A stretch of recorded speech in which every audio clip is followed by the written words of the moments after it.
Hi నమస్తే welcome to Myra media. నేను మీ కేవీఆర్. అంతర్జాతీయ రాజధాని దేవతలు నడయాడే రాజధాని అమరావతి గురించి ఇప్పటికే రాష్ట్ర ప్రజలు ఎంత పెద్ద ఎత్తున గగ్గోలు పెడతా ఉన్నారో చూస్తూ ఉన్నారు కదా. మొత్తం సంక్షేమాన్ని అంతా గాలికి వదిలేసి రాష్ట్రంలో అభివృద్ధిని అంతా అమరావతిలో కేంద్రీకరిస్తూ ఉంటే అక్కడేమో వర్షాలు పడి ఎట్లా నీళ్లు ఉప్పొంగుతూ ఉన్నాయో, ఇక హై రైజ్ బిల్డింగ్స్, తర్వాత టవర్స్ అన్నీ ఎట్లా నీళ్ళల్లో తేలియాడుతూ ఉన్నాయో చూస్తూనే ఉన్నారు కదా. ఈ నేపథ్యంలో ఈరోజు వైఎస్ జగన్మోహన్ రెడ్డి మాజీ ముఖ్యమంత్రి పెట్టిన ప్రెస్ మీటు కొన్ని అనుమానాలకు కాదు కానీ కొన్ని వాస్తవాలను తెరముందుకు తీసుకొచ్చిందనమాట. ఈ నేపథ్యంలో బాబు గారు పొద్దున్న లేస్తే అమరావతి అమరావతి అనే పాట పాడుతూ ఉంటారు కదా. అసలు నీ లక్షల కోట్ల అప్పులు తీసుకొచ్చి నీ బినామీల భాగవతానికి, నీ కుల నాయకులకు, నీ కుల లీడర్లకు, వీళ్ళకు మేలు చేసేదానిక దాన్ని ఆపే బాబు అని చెప్పి వైఎస్ జగన్మోహన్ రెడ్డి మాట్లాడిన మాటలు ఒకసారి విందాం. దీని తర్వాత అసలు టాపిక్ మాట్లాడుకుందాం. అసలు దీన్ని అప్పులు తెచ్చి ఇన్ని స్కాములు చేసే బదులు అయ్యా చంద్రబాబు, నీ సొంత లాభాలు పక్కన పెట్టి, నీ సొంత బినామీల ఆస్తులు పెంచుకునే కార్యక్రమం పక్కన పెట్టి రాష్ట్ర ప్రజల గురించి ఆలోచన చేయి. కావాలంటే విజయవాడ, గుంటూరు మధ్యలో ఎన్ఎస్ దగ్గర నాగార్జున యూనివర్సిటీలో, లేకపోతే ఒక 500 ఎకరాలు అక్కడ గుంటూరు విజయవాడ మధ్యలో ఎకరాలు తీసుకుని 500 ఎకరాలు కట్టాల్సిన బిల్డింగ్ కదా రీజనబుల్ గా ఏదో సైజు అయిపోతుంది. విజయవాడ గుంటూరు ఎప్పుడో ఒకసారి కలుస్తాయి. నువ్వు చేసే పనికి విజయవాడ గుంటూరులో రియల్ ఎస్టేట్ ఇప్పటికే డిమాండ్ అయిపోయింది. లేదా విజయవాడ గుంటూరు మధ్యలో కట్టామంటే మచిలీపట్నం నుంచి గుంటూరు దగ్గర ప్రజలంతా సంతోషపడతారు. అంతేగాని ఏంటి స్వామి ఇది? అప్పులు తీసుకొస్తా ఉండవు, స్కాములు చేస్తా ఉండవు. కేవలం మన భూములు కొనుక్కున్నావు, నీ వాళ్ళు భూములు కొనుక్కున్నావు, నీ బినామీ వాళ్ళ రేటు పెంచుకునే దానికోసం రాష్ట్ర ప్రజల మీద 8 లక్షల కోట్ల రూపాయలు అప్పు పోతా ఉండవు. విజయవాడ గుంటూరు ప్రజలకు సంబంధించిన రియల్ ఎస్టేట్ భూములని కాస్ట్ చేస్తా ఉన్నావు, డిమాండ్ చేస్తా ఉన్నావు. అసలు ఇంత అప్పులు తెచ్చి ఇన్ని స్కాములు చేసే బదులు విన్నారు కదా, ఇదే అనమాట. ఈ నేపథ్యంలో స్థానికంగా గతంలో రైతుల పేరుతో ఇంకా ఎట్లాంటి ఆర్టిఫిషియల్ ఉద్యమాలు నడిపించారో, 1600 రోజుల పాటు ఇక ఎట్లా రోడ్డు ఎక్కి డ్యాన్సులు చేసిరో చూసిరు కదా. నాటి రైతులు ఇప్పుడు కొత్తగా మేము భూములు ఇవ్వమని చెప్పి ఇప్పటి రైతులు పరస్పరం కొట్లాడుకుంటున్న పరిస్థితులు అక్కడ స్థానికంగా వినిపిస్తూ ఉన్నాయి. వాస్తవానికి ఇదంతా ఎందుకు చెప్పాల్సి వస్తుందంటే, గతంలో అంటే లేని ఉద్యమాన్ని రాష్ట్ర ప్రజలు నెత్తిన కూర్చోబెట్టినాయి ఈ పచ్చ డిజిటల్ మీడియా ఛానళ్ళు, యూట్యూబ్ ఛానల్. ఇప్పుడు వాళ్ళే పోయి మళ్ళీ ఆ స్థానిక రైతులు, మీరు అంటే మిగతా 44 రెండో దశలో సిఆర్డిఏ భూముల పేరుతో 44,000 ఎకరాలు ల్యాండ్ పూలింగ్ చేసేదానికి, ఇంకా అక్కడ international airport, international railway station, international sports city ఇవన్నీ కట్టేదానికి కావాలని చెప్పి అడుగుతూ ఉన్నారు కదా. ఆయా గ్రామాల్లో మీరు భూములు ఇచ్చేందుకు సిద్ధమా అని అడిగితే చెప్పు తీసుకొని కొట్టడానికి సిద్ధమైపోయారంట. జర్నలిస్టులను కావచ్చు, ఈ యూట్యూబర్స్ గొట్టంగాలను కావచ్చు, అక్కడ రైతులు తిరగబడతా ఉన్నారంట, కుక్క తిట్లు తిడతా ఉన్నారంట. ఫస్ట్ ఇచ్చిన భూములకే దిక్కు లేదు, అసలు ఆ భూములలో ఏం అభివృద్ధి జరిగిందో తెలియదు, మమ్మల్ని భాగస్వాములు చేస్తామన్నారు కదా, ఆ డాక్యుమెంట్స్ ఏవి, అందులో మాకు ఇస్తారన్న వాటా ఏది అని చెప్పి నిలదీస్తూ ఉన్నారట. మొదట భూములు ఇచ్చిన రైతులకు ఏం న్యాయం చేస్తారో చేసిన తర్వాత అప్పుడు మా దగ్గరికి వస్తే ఇవాళ వద్దా అని ఆలోచిస్తామని చెప్పి మొహం మీదనే చెప్పేస్తూ ఉన్నారట. ఇది అమరావతిలో జరుగుతున్న స్థానిక తీరు అనమాట. అమరావతి అంటూ 5 ఏళ్ల పాటు చంద్రబాబు సీఎంగా టీడీపీ ప్రభుత్వం ఉండి కూడా ఏమీ చేయలేదు. కానీ జగన్ వచ్చిన తర్వాత అమరావతి సర్వనాశనం అంటూ మనం ఎంతసేపు గగ్గోలు పెట్టినాం కదా యూట్యూబ్ ఛానళ్లలో, మన కుల ఛానళ్లలో, పకోడి ఛానళ్లలో. అమరావతి సర్వనాశనం అంటూ గగ్గోలు పెట్టారు, నాటకాలు రక్తి కట్టించారు, డ్రామా ఆర్టిస్టులతో తిట్టించారు, జూనియర్ యాక్టర్లతో పాదయాత్రలు చేయించారు, ఉద్యమం పేరుతో వసూళ్ల పర్వం అయితే ఇంకా పీక్ అంటే పీక్ అనమాట. ఎలాగోలా ఈవీఎంల దయతో, పవన్ కళ్యాణ్ కృషితో, సూపర్ 6 హామీలతో అధికారంలోకి వచ్చారు. అమరావతి పునఃప్రారంభం అయింది. ఇప్పుడు అదే అమరావతిలో చిచ్చు మొదలైంది. ఎందుకంటే మళ్ళొకసారి ఇంకా బాబు గారికి ఇంకా అమరావతి తప్పిస్తే ఇంకేం కనిపిస్తలేదు అనమాట. ఇప్పుడు ఇదే అమరావతిలో చిచ్చు మొదలైంది, మంట రగులుతుంది. అప్పట్లో అమరావతి కోసం గొట్టాలు పట్టుకొని నిరంతరం 24 గంటలు వండి వార్చిన యూట్యూబ్ ఛానల్స్, అప్పటి అమరావతి రైతుల కోసం పోరాడిన యూట్యూబ్ ఛానల్స్ ఇప్పుడు అడ్డం తిరిగాయి. అమరావతి రైతుల మధ్యనే చిచ్చు మొదలైంది.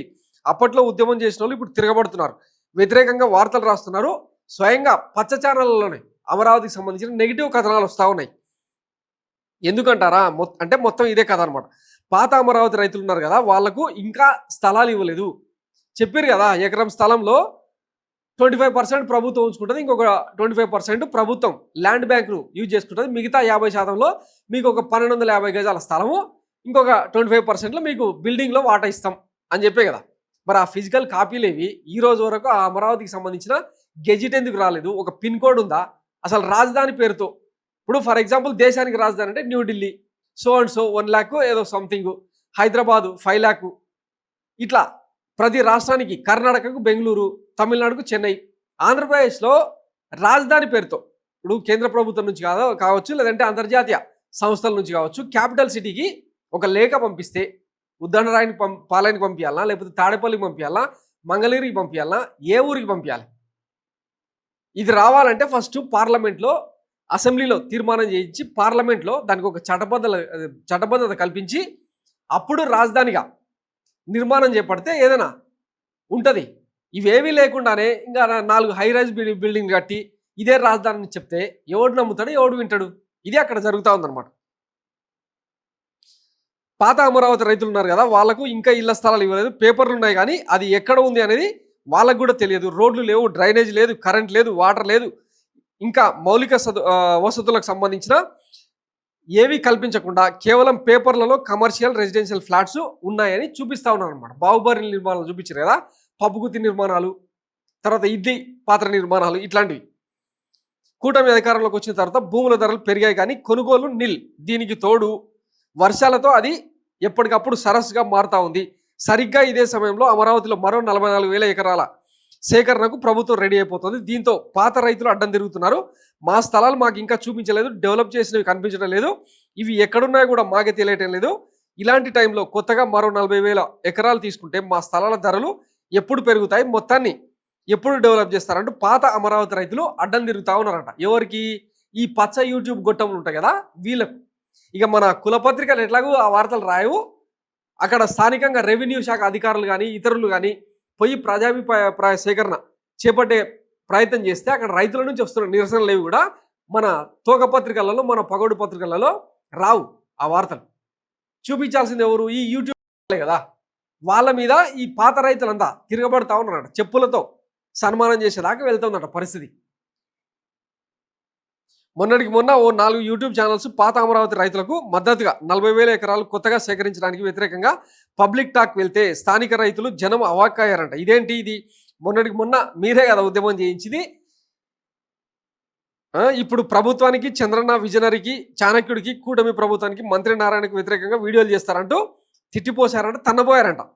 కాకపోతే వాళ్ళు టీడీపీ పార్టీ వాళ్ళు ఈ యూట్యూబ్ ఛానళ్ళ వాళ్ళు మాత్రం అమరావతి రైతుల ముసుగులో వ్యాపారుల ఆధ్వర్యంలో రియల్ ఎస్టేట్ కోసం పుట్టిన యూట్యూబ్ ఛానల్స్ అన్న విషయం ఆ రైతులకు తెలియక అయోమయానికి గురవుతా ఉన్నారంట. ఇది అక్కడ స్థానికంగా జరుగుతున్న తతంగం. ఇంకొకటి అక్కడ ఇంకా అంతర్జాతీయ రాజధాని కదా అది.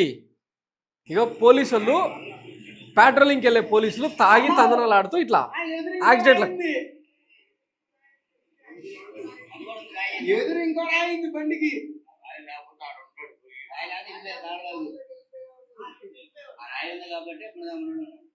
Police vehicle